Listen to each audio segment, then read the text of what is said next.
We went in about 1.5 kilometers, and it was extraordinary. It was a huge cave with some massive flowstone formations.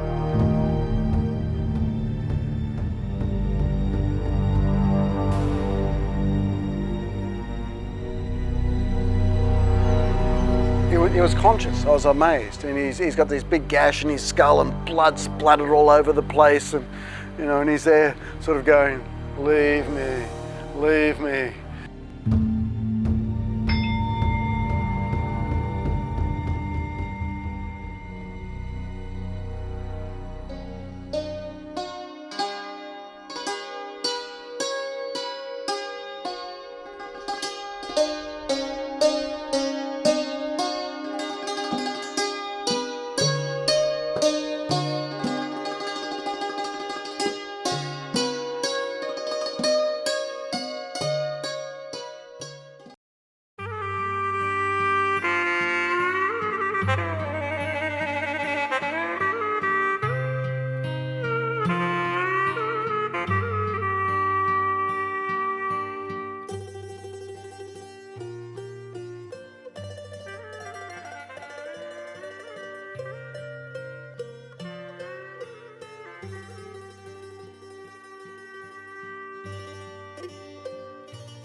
By 1984, we were pretty fed up with our junkie-infested guest house in Chiang Mai and the changing city and the whole scene there. We decided we really wanted to come out where we felt comfortable, out here in the hills in Mapha district of Mae Son province. Beautiful limestone, forested mountains, clean air, quaint hill tribe villages. It was just a very nice place to be, and we figured we couldn't go too wrong. We hadn't saved much money after 7 years of trekking, maybe $1,000, so we didn't have much to lose. So we thought we'd just move in and start our dream, start a new adventure in life, and that's what we did.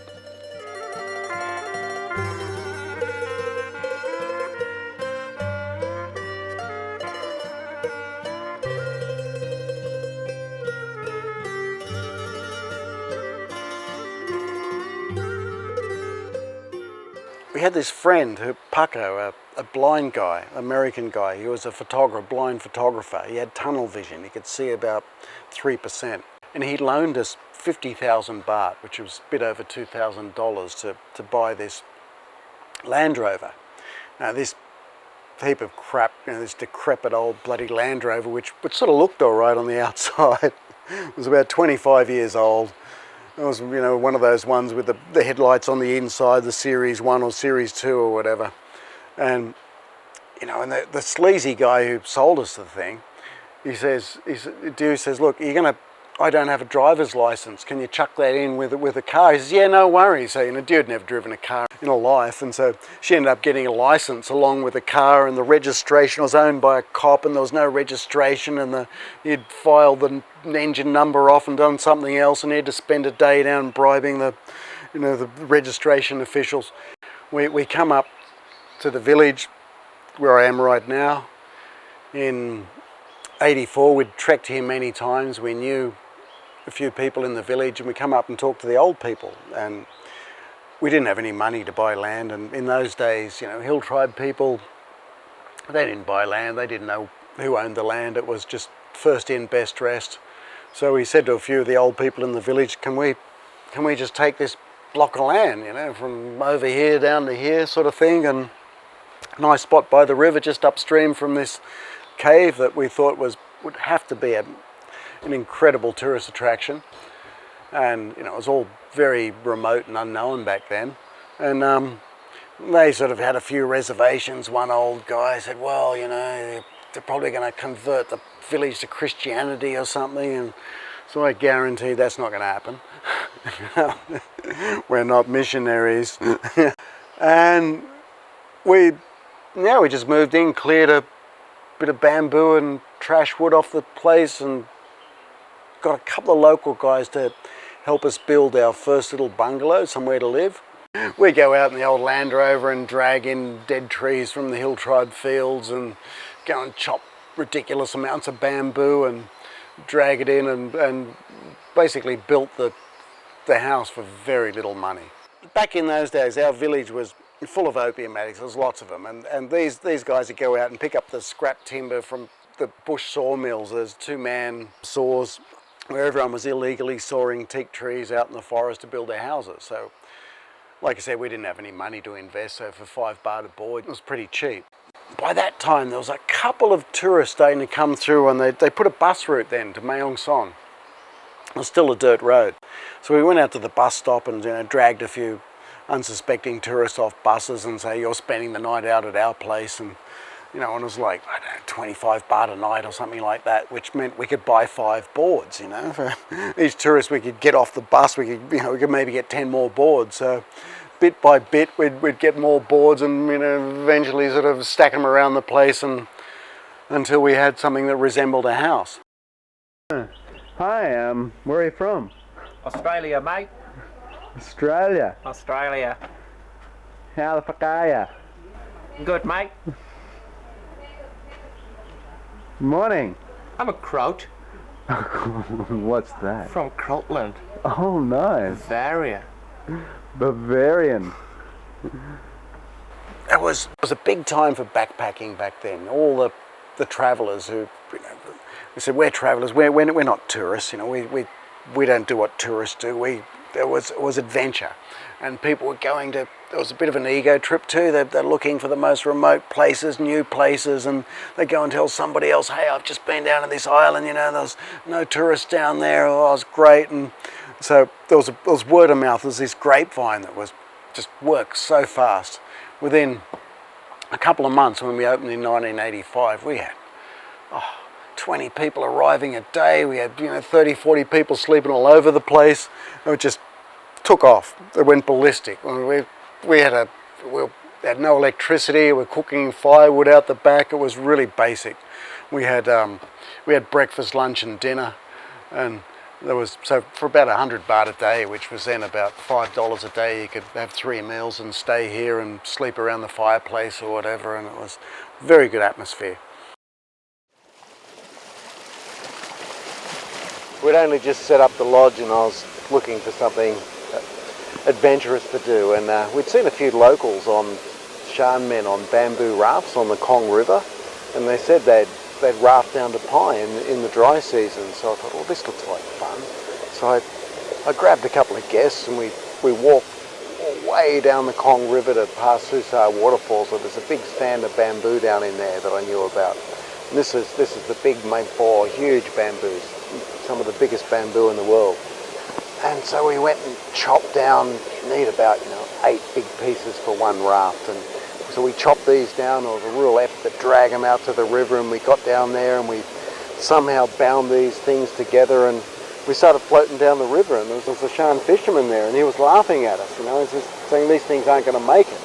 I said, what do you mean? He said, well, they're going to break up on the waterfall, and nobody told me about a waterfall. Sure enough, the raft did break up a few times, including on the waterfall he was talking about, and we managed to tie them back up together again, and we did make it to Mae Hong Son. And after that we got better and better at building rafts, and started running 3-day trips down the Kong and the Pai River. That was fantastic, until one trip we were with a tour group from the UK, and the river went into flood, and we almost lost a few of the passengers on that one. That was a really scary trip. People were being knocked off by branches down rapids. We were pulling people out of the river. It was a total freak out of a trip. It was just way too dangerous. We're going to lose guests, and we didn't really want to do that. So I talked to a friend, Steve. I said, is there any way we can get some boats, inflatables, anything down in this river? And Steve had been doing kayaking in Australia. He said, sure, we give it a go. So we got a few, and been doing it for more than 10 years now.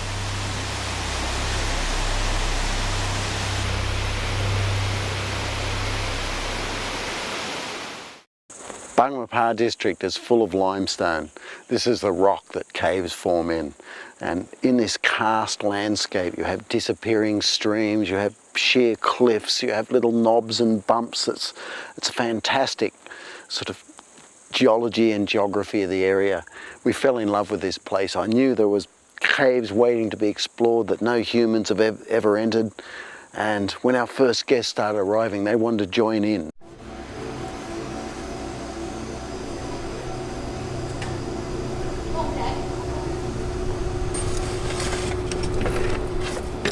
My initial days of caving out here were pretty basic. I'd hook up with a few guests from our lodge. We'd have a few maybe Chinese flashlights with a bit of plastic string hung around our necks, or a kerosene lantern if we're lucky, and we'd push deep into caves where no humans had ever been before. It never been illuminated by any light whatsoever, and it was so exciting.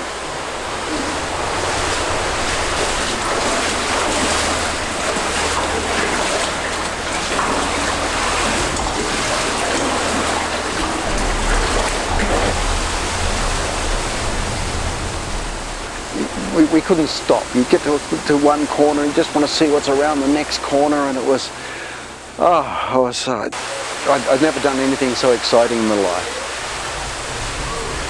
Don't get the video line wet. It got to a point where it was all getting a little bit too much, where we just didn't have the lights, didn't have the experience, the equipment, didn't really know what I was doing in the exploration of some of these caves. And they were big, they were world-class stuff. We needed some experts, and that was when, through coincidence more than anything, Dunkley's group of Australian cavers started coming over for mini expeditions, when we discovered scores of caves and pushed them to the limits.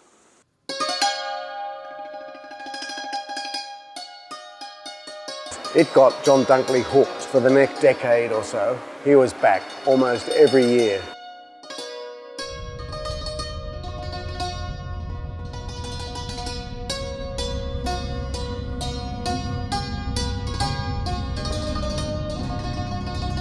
They would first turn their attention to further exploration of the fast-flowing underground river of Tham Nam Lang.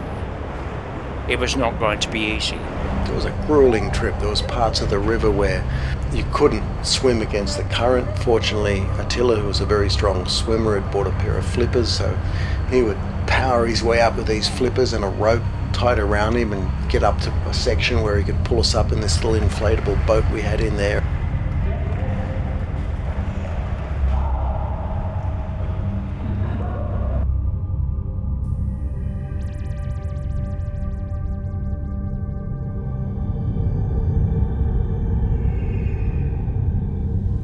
They would manage to get a full 7 kilometres into the cave, and it was on an impressive scale. A huge boulder slope eventually led into upper levels with a stunning display of huge stalagmites. It was an astonishing start. We'd explored Tham Nam Lang. We'd got quite deep up inside it. We still hadn't got to the end. And then I knew about this Susar waterfalls. It was where this water was just pouring out of the base of the cliff somewhere over these beautiful travertine waterfalls. It was a remote location. It was about a 4-hour walk down there. So one day, Dew and I trekked down there, and we camped the night up near where we thought the water was coming out of the cliff. And the next morning, I walked up over a rockfall, and sure enough, there's this rather large entrance chamber there. There was a strong stream in there, and there's some particularly bad air. There's a 5% constant CO2 in Susar, 100 times more than we're breathing outside. So it's very laborious breathing. It's right on the edge of life-threatening. So we sent a couple of people up there, Kerry and I think it was John Taylor, Kerry Hamilton, and they went up in a little rubber dinghy, and about 600 metres inside, they got to this roaring waterfall, and Kerry was trying to climb the waterfall, which was quite difficult. It's set in basalt, and he got part way up the waterfall, and he saw this extraordinary little creature clinging to the rock face. And he thought, well, this is obviously troglodytic. He couldn't see any eyes, so he popped the thing in his mouth. When he finally got back to his backpack, 10, 15 minutes later, he put it inside a little collection tube with a bit of alcohol. And it turned out to be a fish, a very extraordinary fish that has no eyes whatsoever, has these rather large fins that it uses like a gecko to walk up waterfalls, even vertical or more than vertical waterfalls, in and out of the water. And it turns out it was in the end, it was a new genus, Cryptotora tamicola. The final chambers reached in Tham Nam Lung were not far from a deep shaft on the surface. Could it be there was a connection? John himself hadn't the training to be able to descend it, but the Australians could. You ready? Well, what I'll do is I'll throw it out. You start the timing. You ready? Fuck! 100 metres deep, 100 metres wide, it's got a forest down the bottom. No humans had ever been down there. So we rigged up Kerry Hamilton and John Taylor, and they did the abseil down to the bottom. They walked around the base of the well. They were looking for an extension, hoping to get into Tham Nam Lung. And they couldn't find anything, but it was an extremely hot day. I remember it was about 45 degrees in the shade. They came out. Kerry, of course, had forgotten to take any water with him, so he was totally dehydrated. And later that night, we're back at the lodge, and I was sleeping in a room just by the main room, and I heard this thumping, this boom, boom, boom on the floor. So I woke up and got out, and Kerry had his face twisted up.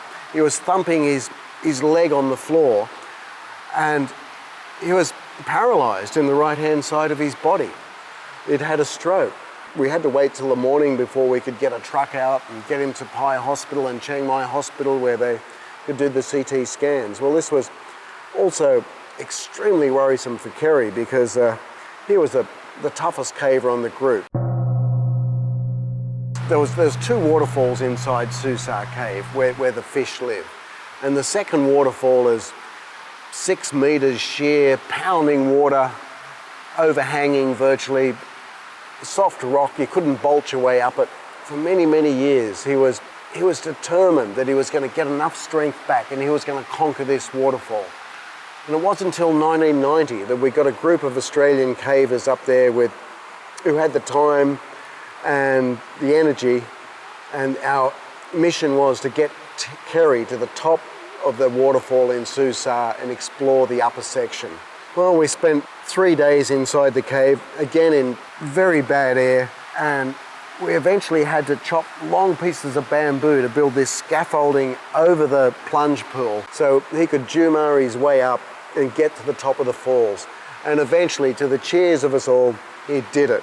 And he tied the rope up on the top there, came back down.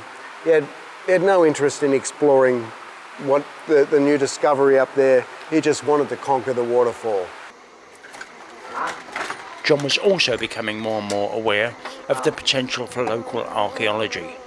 His discovery of so many coffin caves was now also attracting a lot of interest from other archaeologists. One slip down here is basically death. Maybe a broken neck if you're lucky.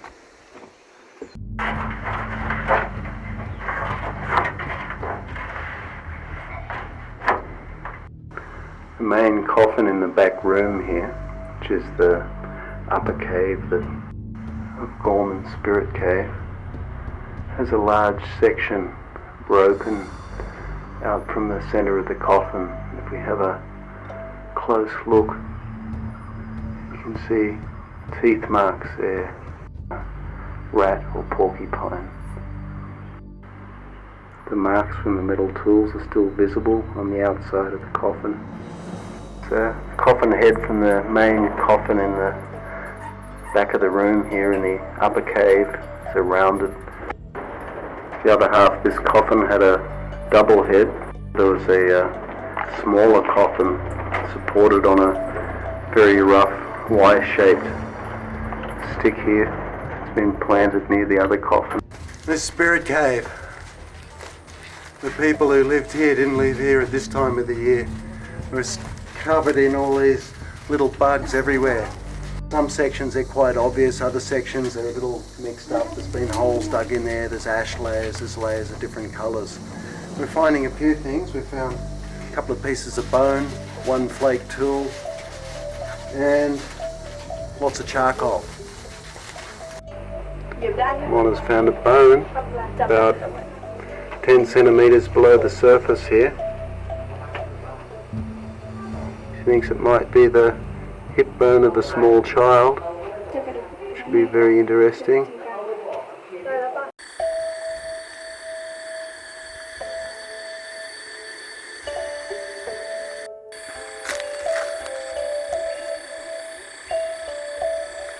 Here we have a large number of tools and flakes. There's many smaller flakes. Some of these are probably the waste product from tool manufacture. And like in most of the sites around here, these tools are exposed and we can find them easily because there has been more erosion than soil accumulation on these hilltop sites. There are many different types of tools. Many of the pointed tools, such as this one, we notice they have blunted ends from damage through use, and other tools that may have been used for scraping, cutting or chopping also have visible edge damage along at least one edge. Some of the small flakes are also possibly reworked and used. This one here is a typical pointed tool, although also with a damaged point. This may have been used as a spearhead.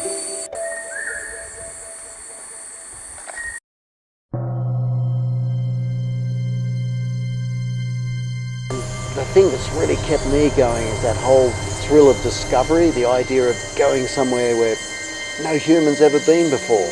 Eventually, through the Australian caves, it taught me so much. I learned about the biology, the archaeology, the geology, just the way things are formed, and I read up about them, and it's an amazing coverage of every little aspect of science, and so you can discover things every day. You can go out and find something new.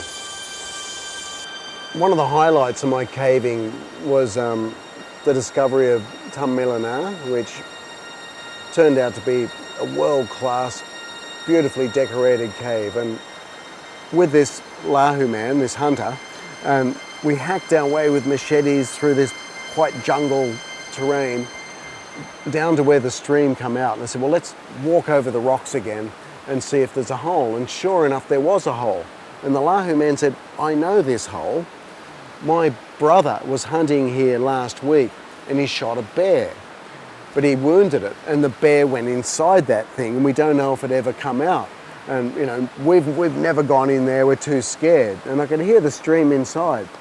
So I didn't really translate everything to the group of people I was going to take inside this cave with me, but we got in there.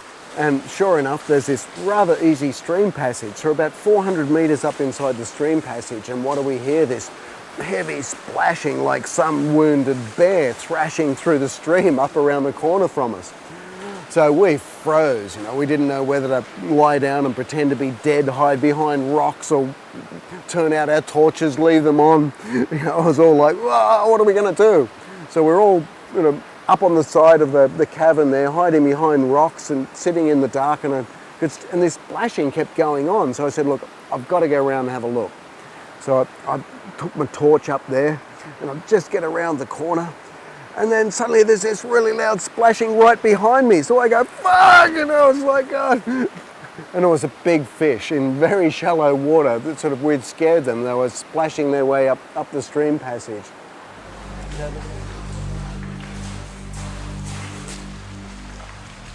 The entrance to Tham Melana may not have been so impressive, but the cave inside certainly was. The full exploration would take many years, often using visitors from Cave Lodge.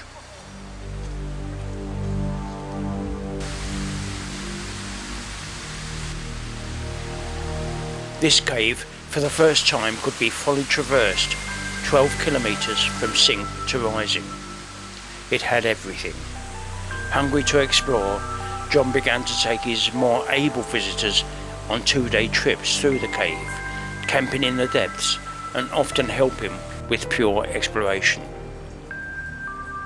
It was an experience none of them would forget.